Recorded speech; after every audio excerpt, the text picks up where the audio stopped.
Coming up on Sportsource, North Oconee baseball prepares for another season, looking to lean on championship experience and senior leadership. We will hear from their head coach and a senior leader with opening day right around the corner. Speaking of the Titans, the boys basketball team has its eyes set on another playoff run and a potential third straight state championship. We'll hear from their head coach as they head into the region tournament. Plus, football's biggest game of the year is just days away. We hit campus to hear who UGA students have winning the Super Bowl 60 matchup this weekend, and whether they'll be putting their money where their mouth is.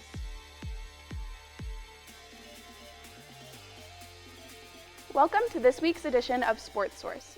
I'm your host, Blakely Hollingshead. As we prepare for Super Bowl Sunday, we asked UGA students who they're putting their money on. We'll also take a look into high school boys basketball and hear from a UGA track and field athlete. But we'll start out on the diamond. As North Oconee prepares for the baseball season, the program will lean on a familiar face who was promoted after their former head coach made the jump to the major leagues. Reporter Matthew Herron has more on the story.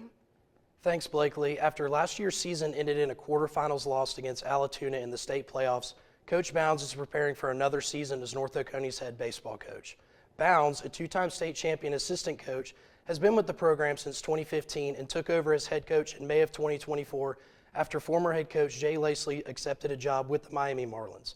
Let's hear from Coach Bounds on his career with the Titans, as well as senior and University of Cincinnati baseball commit Landon Dykes on what Coach Bounds means to Titans baseball.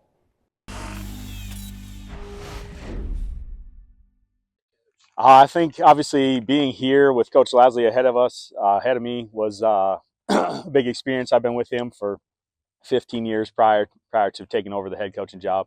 And so I think, learning ins and outs, what we do, I think the weight room was a big key that he focused on. And I think we've tried to continue that. So I think that's a big part of it. I think organizationally, trying to just stay on it. This school is a really good school all the way around athletically. So I'm trying to keep up with all those guys too that are coaches throughout the school. A ton. He stepped into a head coach role after our head coach left, and we haven't really lost a step since. And we've made a lot of progress since Coach Lasley left, and I think there's a lot of progress to still be made, but that he's done a great job. It is evident that North Oconee's baseball success is here to stay under the leadership of Coach Eric Bounds. The Titans begin their quest for a third state championship in the last 5 seasons against Marist on February 10th. Back to you at the desk, Blakely. Thanks, Matthew. Later, we'll hear freshman sprinter Maddie Cooper's take on Georgia being the best track program in the nation.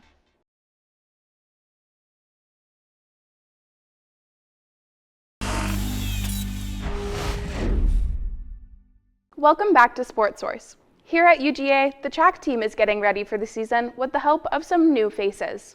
Joining us now with that story is Jaden Jones. Thanks, Blakely. Over the past couple of seasons, UGA's track team has been building into a powerhouse, and this might be the year that they take that next step. A big reason for that is the addition of several talented freshmen who are already performing at a high level, with hurdler Maddie Cooper arguably being the biggest star so far. But for Maddie and her other first-year teammates, they're not focused on past battles against each other, but rather forming a united group. You were recently named the SEC Women's Freshman of the Week for your performance at the MLK Invitational. What does that mean to you?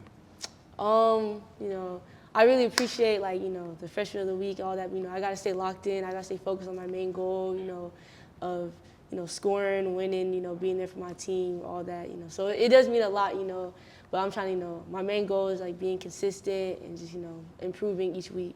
Definitely. Now, what's one element of the 60-meter hurdles that you hope to kind of use as you get ready for 100 meters outdoors? Definitely my block start. I'd say my strength in the 60-meter hurdles is that I'm also a sprinter. I'm not just a hurdler. So I have the fastest ground speed typically in my heat, and I feel like when I really get out the blocks, I have that good explosion out the blocks. It'll really help me. It helps me push out to that first hurdle. I feel like that'll translate over to flat and to the 100 hurdles as well. Definitely. Now, you mentioned your speed and being a sprinter. Yeah. One quick Google search shows that you took gold at the Nike Indoors last year. So What's one aspect of like your mindset that people don't understand and don't truly think about when it comes to you performing on the track at these big meets?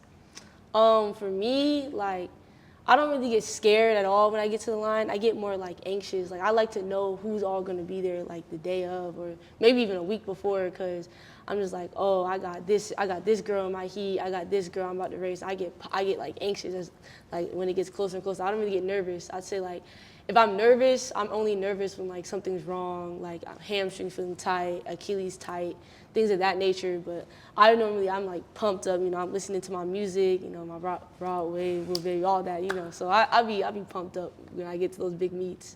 I love it. You're in the moment in a sense. Yeah, I'll be in the moment. I like that. My final question for you, you're part of just the highly stacked freshman class. You have CDNJ, you have Maurice Gleaton Jr., you have Jonathan Sims. So what is it for you guys, like, what have you guys maybe talked about, and how important is it for y'all to set the mark for just the freshman class in general on the track Honestly, team? like, even as the whole team, just like not even at the freshman, I feel like we really push the team as a whole. I feel like even Coach said this the other day, she feels like the freshmen really bring a new light to the team because we're so young and we're all learning from each other. We're all pushing each other at practice, at meets. We're all like, we're all just there for each other. Even outside, even off the track, we're all there for each other, make sure that we're doing what we got to do in the classroom and making sure we're on time and stuff, all that. So I feel like this freshman class, like, even though like we may have competed against each other in high school and all that, I feel like we just came together and we just like won, I like that unity. Yeah, we all like unify. I feel like we just push each other. We all going through the same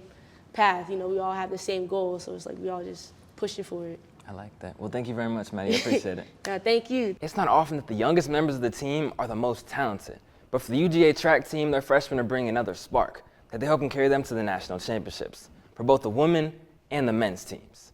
Back to you, Blakely. Thanks, Jaden. After the break, we will hear from the Titans basketball head coach on switching to an aggressive man-to-man style of defense. He shares how the team is making preparations for the region tournament and GHSA playoffs.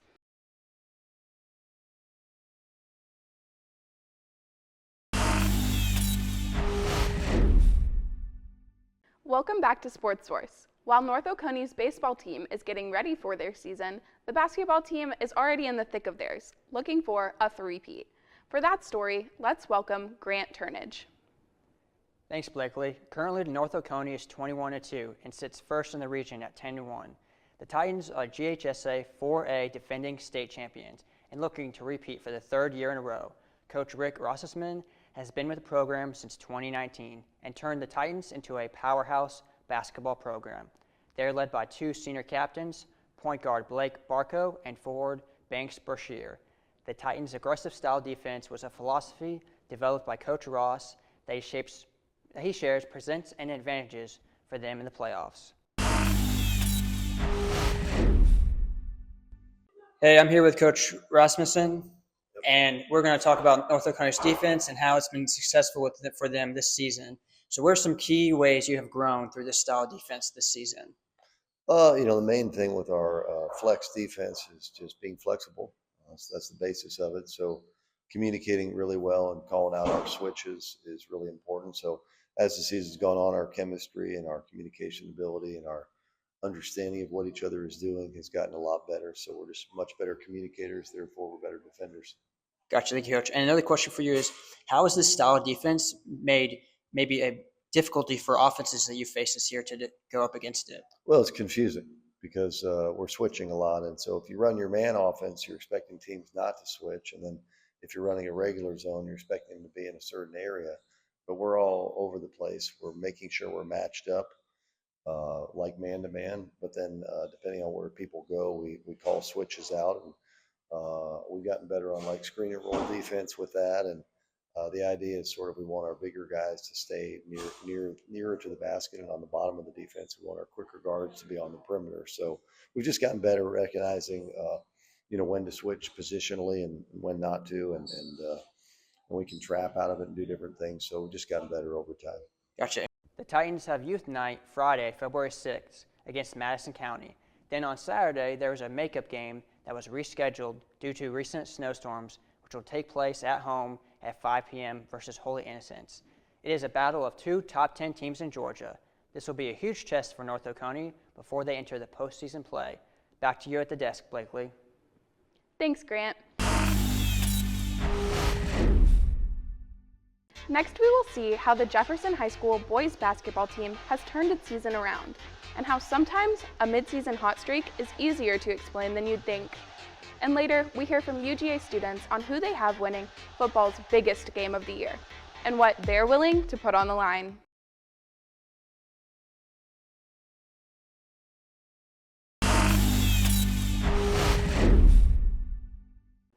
Welcome back to Sportsource. Jefferson High School's boys basketball team had a rough start to its season, but the Dragons have climbed out of that hole to find themselves atop the region. Sportsource reporter Grady Logan visited Jefferson to find out how this change was possible. Thanks, Blakely. The Jefferson High School boys basketball team is currently on an 8-game win streak, as it's off to an undefeated start to region play this season. The Dragons have turned their season around after a 6-6 start to the season and currently hold sole possession of first place in the region standings.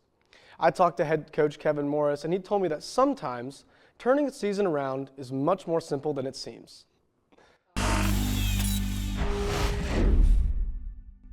Winning is nothing new to Jefferson High School, but after the varsity boys basketball team started the season 6-6, fans were left wondering what the problem was. Head coach Kevin Morris says that the reason for their slow start is quite simple. He did not have all of his players until 2 months into the season. You looked at our depth chart. We were missing 6 out of our top 10 until December 21st. Basketball starts October 21st for everybody. And 6 of my top 10 played football. And so we were playing with our 4th and 5th man on the depth chart, basically. They went from 4 and 5 that were starting a basketball game, and they went to 11th and 12th on the depth chart. And so, people look at, well, you've won 7 straight, but you started off kind of bad. Well, that wasn't even our team. So, everybody else, most everybody else got a 2 month head start on us. And so we're just now kind of getting our groove. Since the football players joined the basketball team, the Dragons are 10-2. Jefferson encourages students to play multiple sports, which explains their dominance across all school athletics.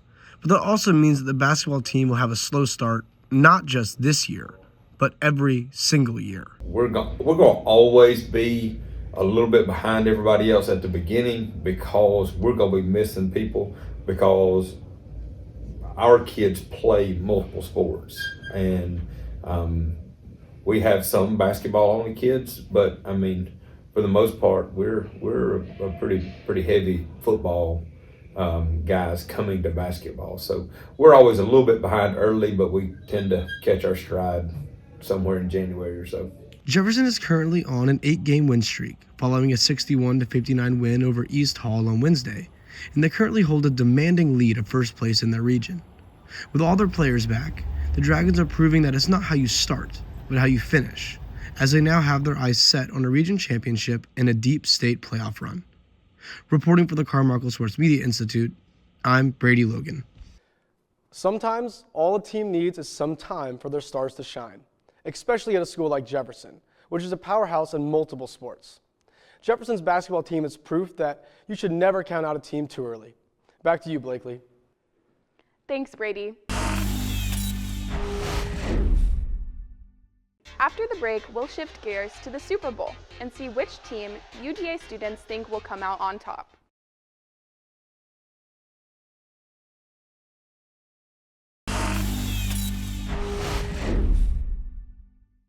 Welcome back to Sportsource. Super Bowl 60 is Sunday and will feature a cross-country matchup between the Seattle Seahawks and New England Patriots.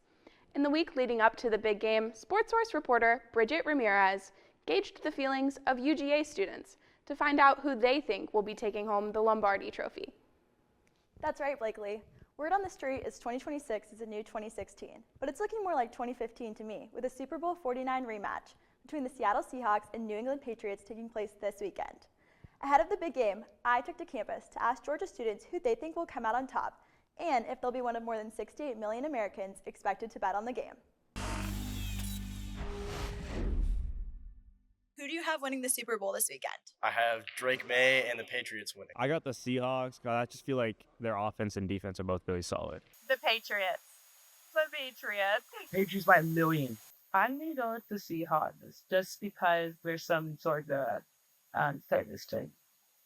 Dan, I'll go with the Seahawks. I'm going to have to go with the Pats. I think I got the Patriots. Drake May just he been playing real good. I think Drake May, just that guy, I'm not really a big fan of him, but he's pretty good. Are you planning on putting money on the game?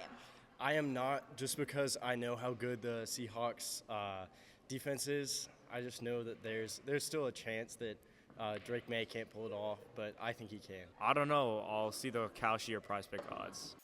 No, but maybe I should. I don't have any to spare. No comment. I don't know. No, it's not for me. No. Maybe. I'll see. I might. While students were split between which team they think will walk away as champions this weekend, no one was certain if they were willing to put money on their prediction. One thing is for sure, all eyes will be on Super Bowl 60 on Sunday. Back to you, Blakely. Thanks, Bridget. We hope you enjoyed the Super Bowl this weekend and don't lose too much. Well, that's all from Sportsource. Thanks for joining us. For the entire Sportsource team, I'm Blakely Hollingshead. We'll be back next week with another episode. Have a great weekend.